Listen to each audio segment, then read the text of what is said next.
This is one that I will challenge you that Calvin and Hobbes is actually a surrealistic story. Calvin is a real boy, and his best friend is a stuffed tiger who is only a tiger when no parents or adults are around.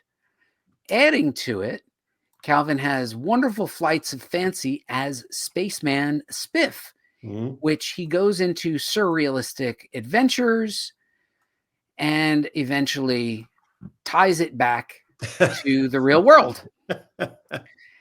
And I would argue that we didn't know it as kids, but Calvin and Hobbes was an experimentation in surrealism. It is, but it keeps it grounded enough that it still makes sense. Right. Well, his body is 90% water. He's becoming liquid. His hope is to get himself to an ice box. He's turned into a puddle. I don't think I'm going to make it. There's a gas station up ahead. Why didn't I tell you to drink so much before we left? I think Calvin and Hobbes, as I look back on it, had a lot of surrealism in it. What do you think, Mike? It did. I think I agree with you. But like I said, it's still grounded enough that it wasn't like Shade the Changing Man where it didn't make any sense. His adventures were the adventures of a little kid and his tiger. And with a good imagination, right? Yeah, they could just be as crazy as they wanted, but they still made sense. It was primarily anchored in the real world, him going to school, whatnot, fighting dinosaurs, whatever. I think it was the Sunday strips. Yes. Where he went and became, to the next level.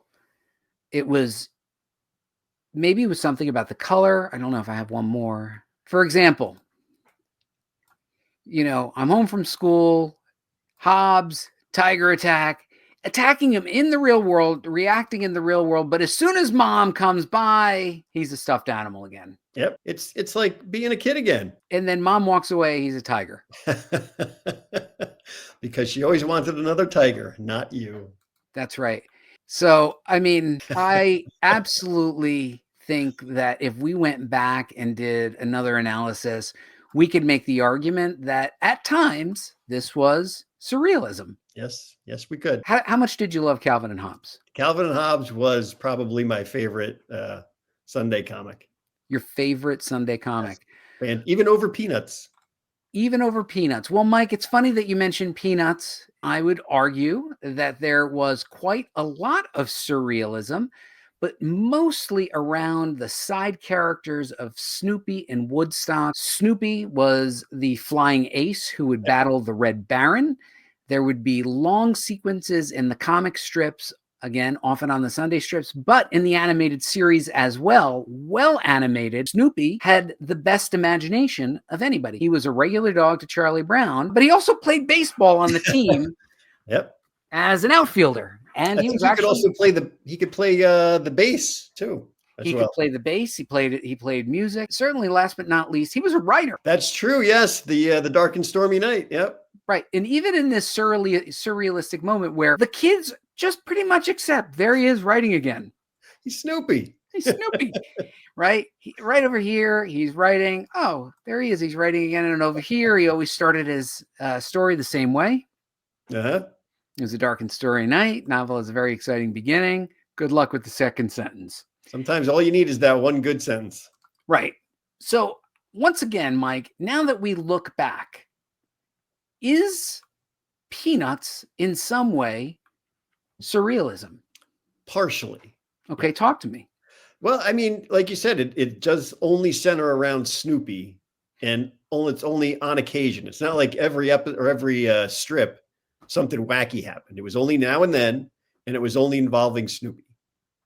So, yes, it could be considered somewhat surreal, but again, grounded in reality, so not fully surreal. You mean grounded in reality that these kids come up and there's a dog with a typewriter on a dog house and they're talking and they're reading what he wrote? Well, you have dogs. You don't do that? No, I don't. This literally is surrealism bleeding into the real world. Like he literally normalized the surrealistic moment. What started off as Snoopy writing the worst novel in the world becomes normalized as the other characters recognize it. It's a world exclusively for children. Exactly. It is, but you read it now and you're struck by the depth of this. Am I right?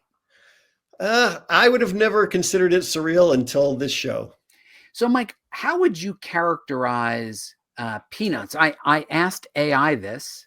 Oh, well, this is another point. Any adult exists as incomprehensible noises. That's true. Wah, wah, wah, wah, wah, Yep. wah, wah. I asked AI, and Mike, you are the AI king at this I'm point. loving this AI thing. Yeah. I asked AI, I said, does Peanuts have elements of surrealism? And AI said, yeah, I think it does. And then I asked, what genre would you categorize it as? And it said it would categorize it as existentialism, constantly questioning the meaning of life through the eyes and mouths of children.